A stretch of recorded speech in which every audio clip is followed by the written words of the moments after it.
स्वागत है एनवीएफ न्यूज पर। मैं हूं आपके साथ रोहित। बकरीद के मौके पर सूर्या चौहान को असद और उसके साथियों ने हलाल करके कुर्बान कर दिया। अब जैसे ही यह कांड हुआ उसके बाद योगी सरकार और प्रशासन एक्शन मोड में आ गया और इसी बीच अब यह कहा जा रहा है कि खोड़ा में कभी भी बकरीद नहीं मनाई जाएगी। जी हां, और यह बात खुद मुसलमान कह रहे हैं। आपको बता दें कि खोड़ा में इस वक्त लगातार तमाम कार्रवाई हो रही है और एनकाउंटर के साथ साथ अवैध मदरसों, अवैध घरों पर बुलडोजर चलाने की तैयारी है। उसी बीच मुस्लिमों की तरफ से यह कहा जा रहा है कि अब खोड़ा में बकरीद नहीं मनाई जाएगी। सुनिए एक बयान।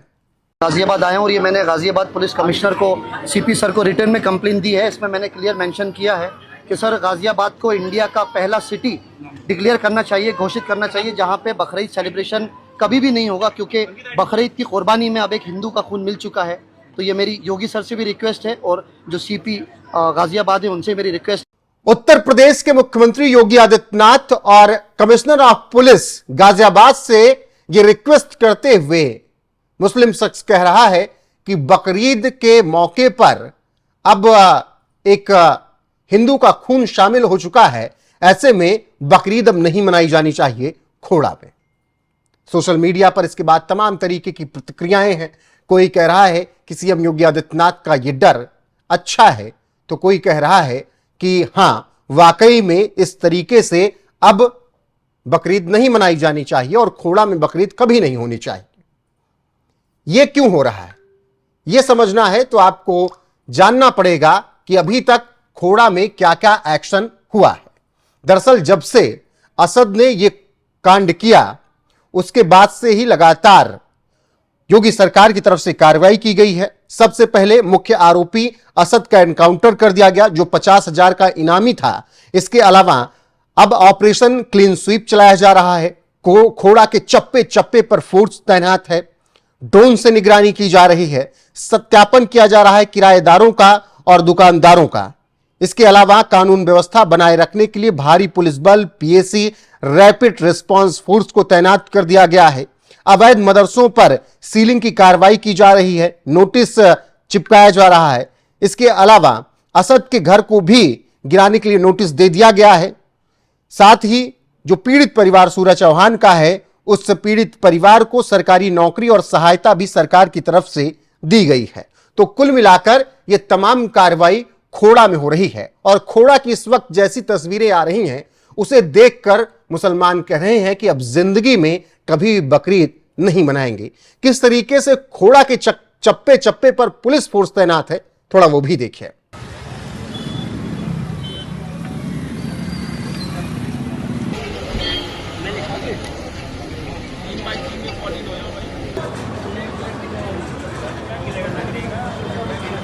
ये वही खोड़ा है जहां पर एक वक्त कहा जाता था कि प्रशासन घुस नहीं सकता, पुलिस जा नहीं सकती, लेकिन अब वो खोड़ा बदल चुका है।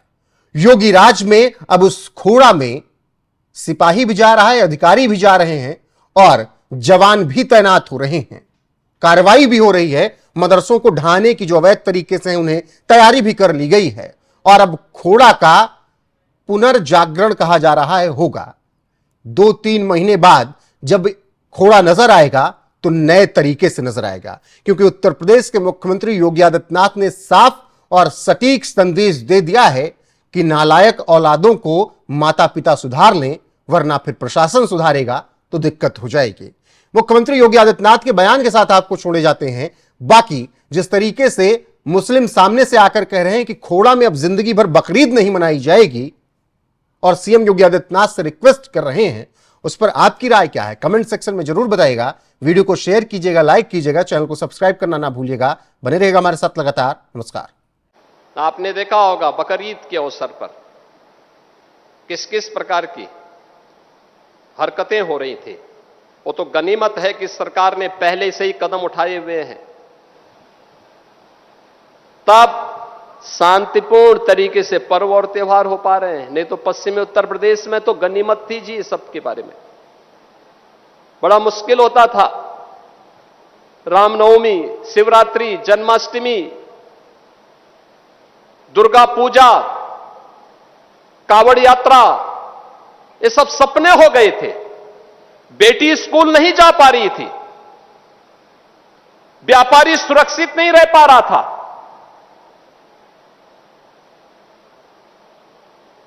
और दोस्ती, कैसी दोस्ती, आपने भी गाजियाबाद में देखा होगा।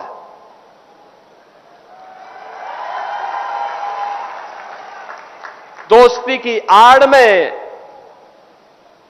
छुरेबाजी, ये स्वीकार्य नहीं और कतई स्वीकार्य नहीं होगा। अगर कोई अपनी नालायक औलाद को समझा नहीं पा रहा है तो समझो कि गलती कर रहा है, गलती कर रहा है। याद रखना, हमारी संवेदना सामान्य नागरिकों के प्रति है।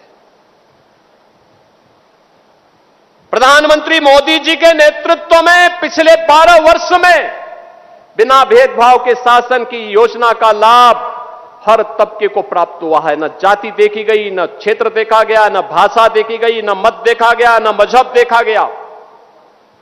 सबका साथ और सबका विकास, योजनाओं का लाभ, विकास की योजनाएं बिना भेदभाव के, बिजली बिना भेदभाव के,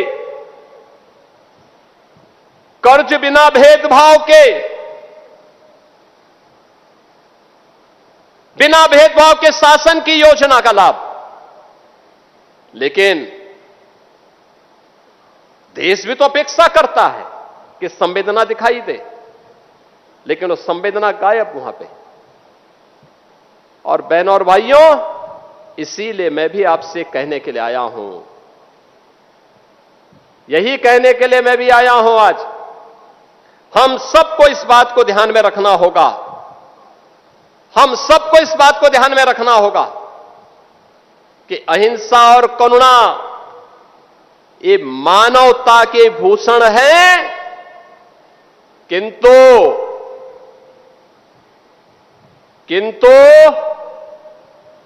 शस्त्र उठाना होगा अगर सामने खरदूषण है। भगवान कृष्ण ने भी यही कहा था, परित्राणाय साधूनाम विनाशाय च दुष्कृताम। सज्जनों के लिए ही हम सज्जन बने, दुर्जनों के लिए नहीं। भगवान राम ने भी वही किया था, निस्सरहीन करो मही भुज उठाए प्रणकीन।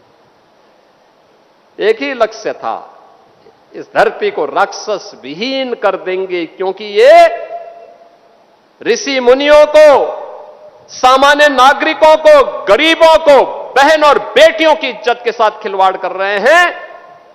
इनसे लड़ना होगा, इनसे निपटना होगा। देश के खिलाफ द्रोह करने वाले लोगों के प्रति उतनी कठोरता के साथ, उतनी निर्ममता के साथ लड़ने के लिए तैयार होना होगा। और आज का इस समारोह जो यहां पर हो रहा है, बहनों और भाइयों, उसी का हिस्सा है। एक संदेश देने का कार्यक्रम है